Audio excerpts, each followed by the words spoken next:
स्वागत बा गौरव ब्लॉग में। बहुत बहुत धन्यवाद बा आपका जी हमारे चैनल जना सब्सक्राइब कैले बा ना। बहुत बहुत धन्यवाद बा उनका। कम से कम इन्हें अपन सपोर्ट बनैले रह जा। सपोर्ट जब ना बनल तो मन कला कि चैनल बंद कर दे।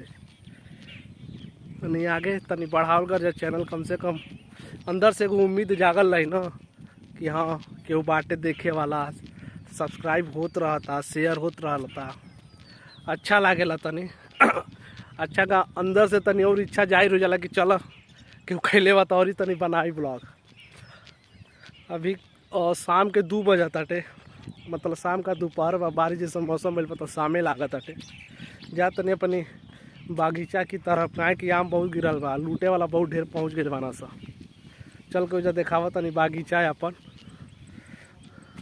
देखो उजा भीड़ लाग गई बाटे। उम्मीद करते हैं सब कुछ अच्छा होई। अब बारिश का अब सीजन स्टार्ट हो गई बाटे, अब मज़ा मारल करा जा। आवत नहीं आवत नहीं, चिंता मत कर। ठीक बा, धन्यवाद बोले खातिर ब्लॉग बनावत रहनी है। पहुँच के बागीचा के भी डाल दे, तनी सपोर्ट बनैले रह जा। धन्यवाद। ये छोटा सा बागीचा है, यहीं में 2 आम का पेड़ लागल बाटे, लेकिन अभी फ़िलहाल भाग गई बाना सा। हमको खबर मिलल है गुप्तचरों से, तरी बागीचा में बाना से यही लिए आई नहीं है। ये बा केहू बा नहीं, सब चल गए बा, लेकिन कुछ देर तक जहाँ बैठब तो पता चले हमके जैते आज सा कहीं लुकाइल भी होकर सा। इधर अगल बगल हमारे गांव का दिखा तो नज़ारा।